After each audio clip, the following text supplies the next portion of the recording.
An easyJet flight from London to Glasgow was forced to make an emergency landing after a passenger began shouting "Death to Trump and America." Footage of the incident has gone viral online. Let's take a look.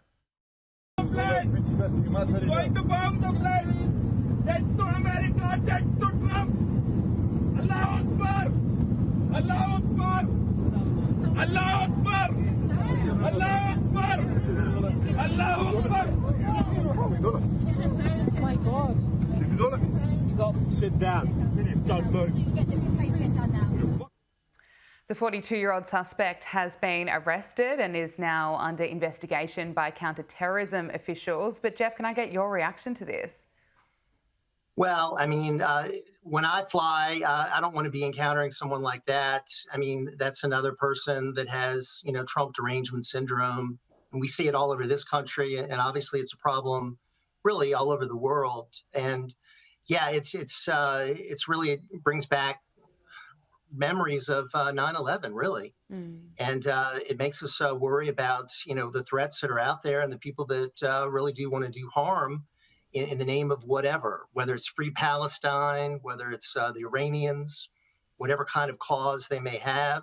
So we've always got to be vigilant, always got to be making sure that we protect our travelers and people that are just trying to get from one place to another. But let's just say that's very disturbing. We've had a number of incidents of people yelling free Palestine going on attacks here in this country in recent weeks. I want to turn to the Epstein files. Look, I know that plenty in the mainstream media are starting to put all the attention on the Epstein files if it can somehow damage Donald Trump. But I do want more transparency around this. We know that Ghislaine Maxwell has answered questions from Justice Department officials about 100 different people potentially linked to Jeffrey Epstein, and she was reportedly granted immunity. And the president was asked about this today.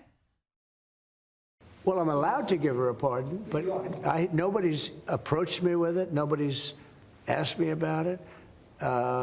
It's in the news about that aspect of it, but right now it would be inappropriate to talk about it.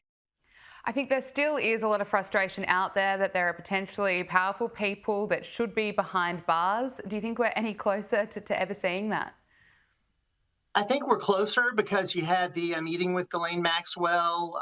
Supposedly, we're still pushing for grand jury materials to be released in New York. I know the judge in Florida denied it. You're going to have Congress address this when they come back from their recess. You're going to have more action on this. And I do think the Trump Justice Department will do more. I agree with you. I mean, I think this is a case that we need more transparency. We need to have same standard of justice for everyone. If you're rich and powerful, you should not be able to get away with horrific crimes against young women. And I, for one, do not want to see Ghislaine Maxwell given a pardon. She was a partner in this criminal enterprise. She recruited the young women for Jeffrey Epstein. The victims in this case do not want to see her pardoned. And I really don't either. I think she's where she deserves to be, and that is in prison. Yeah, no, I couldn't agree with you more. Let's talk about the Democrats. Their approval rating has plunged to a 35-year low. Now, 63% of registered voters view Democrats unfavourably, which is dramatically marking the lowest rating since 1990. This is according to a Wall Street Journal survey. And that abysmal rating for the Democrats, of course, comes against the backdrop of also lacklustre figures for Donald Trump and Republicans. Trump's approval rating sits at 46%. But although his approval rating is not great, the Democrats are faring far worse. What do you put this down to? No leadership, no message, no vision. They're really lost. I mean, all they have is Trump hate. I mean, that's all they really do is just, talk about how much they can't stand Donald Trump.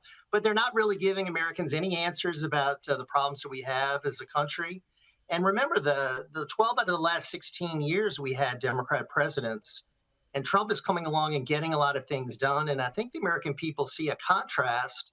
So why would they want to go back to the Democrats? I really think they need new leaders. They need a new message. And sadly, what we're seeing among Zohran Mamdani and so many is just a further to the left, more socialism.